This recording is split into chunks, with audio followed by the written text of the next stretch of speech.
सरकार शिक्षा विभाग बिहार सरकार की ओर से फाइनली जो स्थानांतरण नीति है वो आ गई है।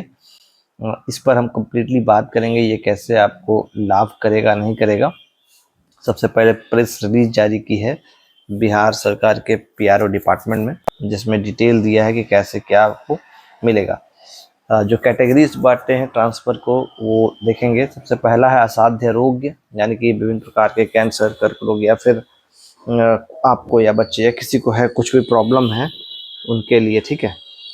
दूसरा है गंभीर रुग्णता, अगर कुछ प्रॉब्लम ज़्यादा है जैसे किडनी विकृत, डायलिसिस हो रहा है, किडनी ट्रांसप्लांट, हृदय रोग, जन्मजात हृदय रोग, बाईपास सर्जरी, वॉल्व प्रतिपादन रिप्लेसमेंट, स्टंट लगाना, पक्षघात, लीवर यकृत, लीवर सिरोसिस, ठीक है। फिर उसके बाद आता है तीसरा, वो है दिव्यांगता के आधार पर नियुक्त, जिसमें कि विविध दिव्यांगता जैसे कि दृष्टि बाधित, मुख बधिर, अस्थि दिव्यांग, मनोविकार, या सेवा काल में कुछ दुर्घटना हो गया, शल्य चिकित्सा कारण दुर्घटना या शल्य चिकित्सा कारण अंग की क्षति या हाथ पैर या आँख की दुर्घटना, ठीक है। या फिर ऑटिज्म या मानसिक दिव्यांगता, विविध प्रकार के ऑटिज्म, मानसिक या सेरेब्रल पैलिसी कुछ है। उसके बाद आता है शिक्षा का प्रकार। अब दूसरा में जो है वो है विधवा या परित्यक्त शिक्षिका के लिए, जिसमें कि सभी विधवा या परित्यक्त शिक्षिका के लिए मिलेगा। फिर महिला शिक्षिका पर आता है, ठीक है। महिला होने के नाते विकल्प के आधार पर आपको ये विकल्प आपको सबका यहाँ दिया गया, ठीक है। फिर शिक्षिका के पति के पदस्थापन के आधार पर, ठीक है। फिर पुरुष शिक्षक सॉरी, ठीक है।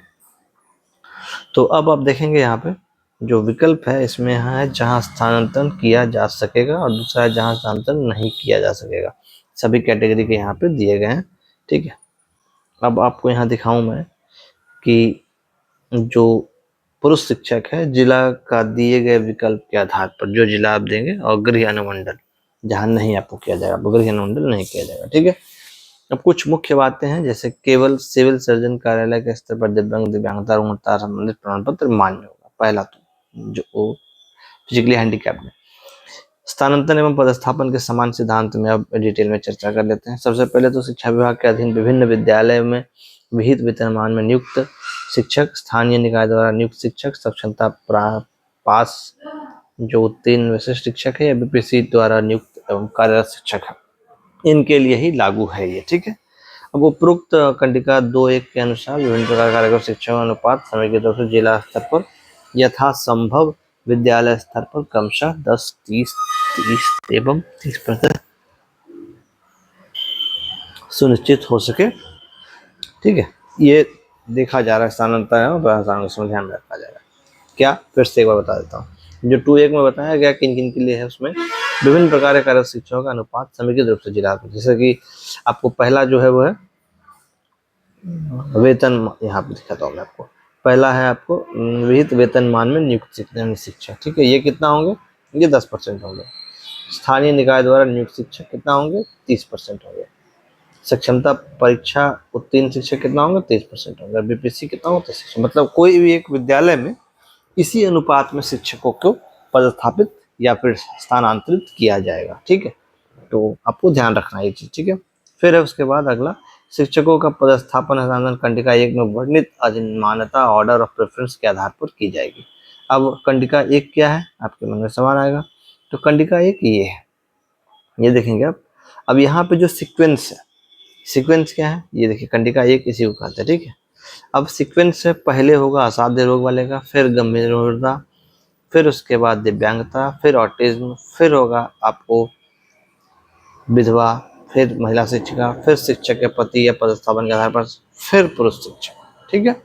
तो इसके सीक्वेंस में ही आपको पदस्थापन या स्थानांतरण किया जाएगा।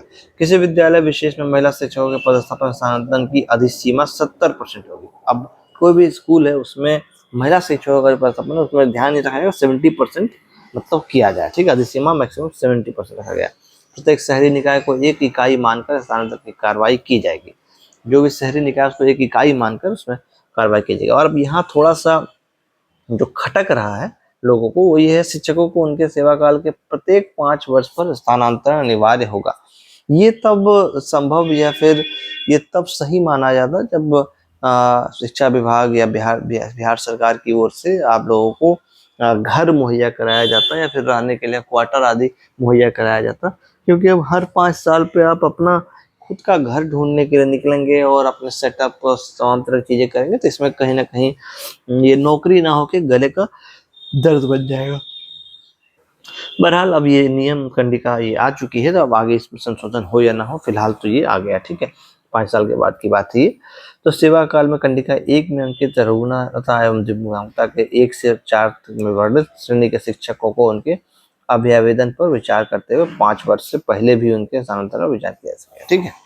अगर ये जो दिया गया है, अगर कुछ नीट पड़ता है 1 से 4 तक जो दिव्यांगता में आते हैं, तो 5 वर्ष के पहले भी अगर जरूरत पड़ी तो फिर स्थानांतरित किया जा सकता है, ठीक है।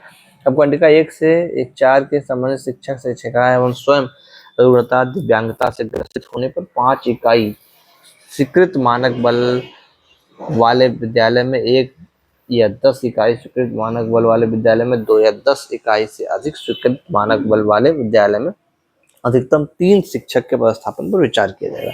1 से 4 के बीच यानी कि जो दिव्यांगता वाले में आ रहे हैं उसके लिए ये पूरा दिया गया है, ठीक है।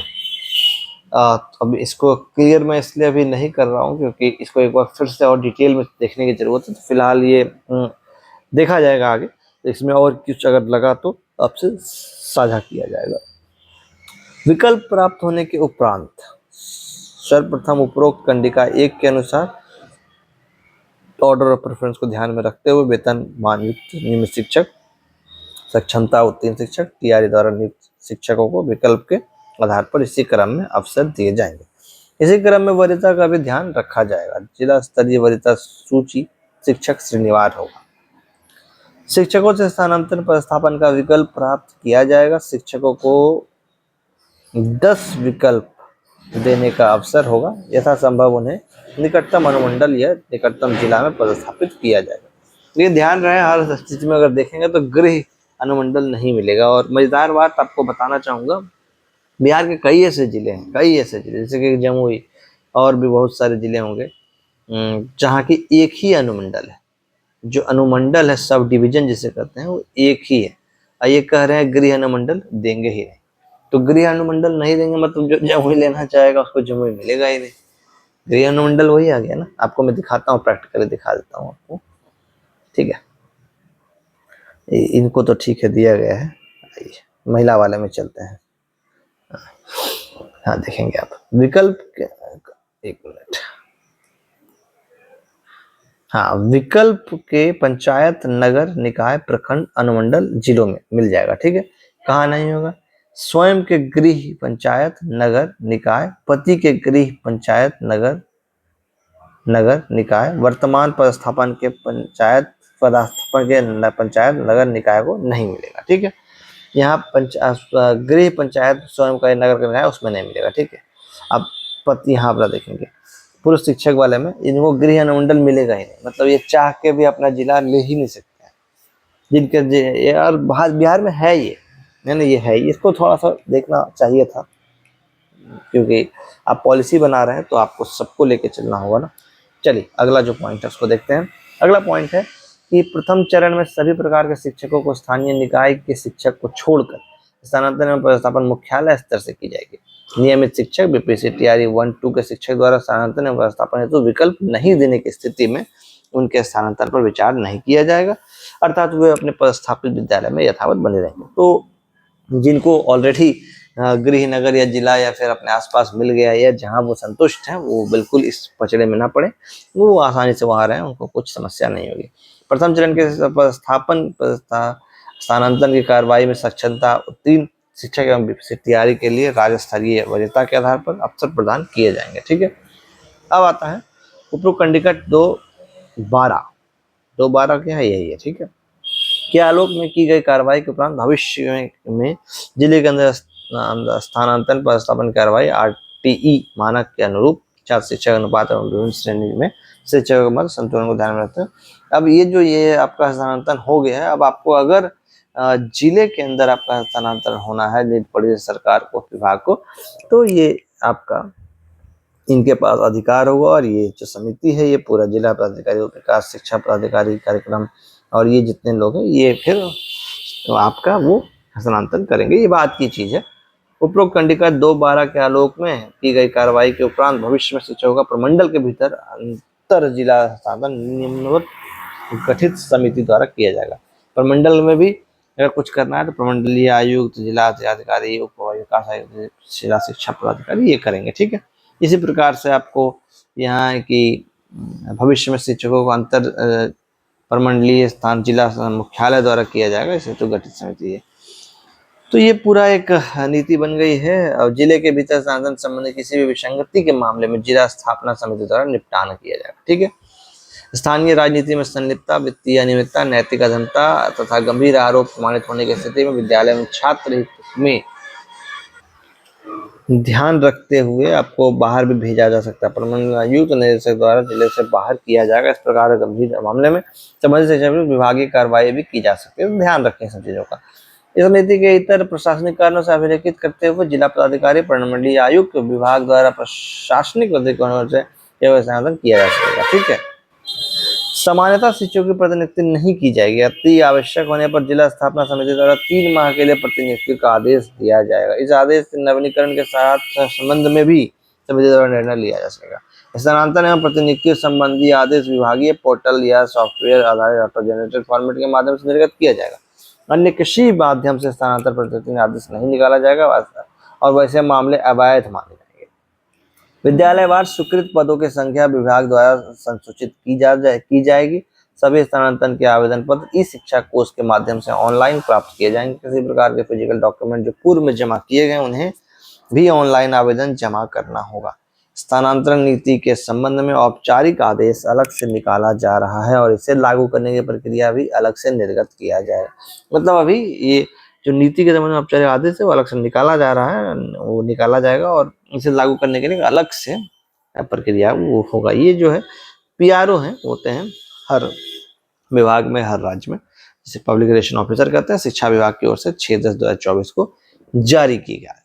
अब बाकी मौखिक रूप से तो कहा जा रहा है कि इसी महीने में आपको, यानी कि अक्टूबर में ही आपको आवेदन मांगे जाएंगे स्थानांतरण के लिए और दिसंबर तक आपको कर दिया जाएगा। अब ये जमीन स्तर पर उम्मीद करते हैं कि जितना जल्दी हो सके अच्छी बात है। बाकी और भी कुछ प्रश्न हो, जानकारी हो तो आप हमें कमेंट कर सकते हैं।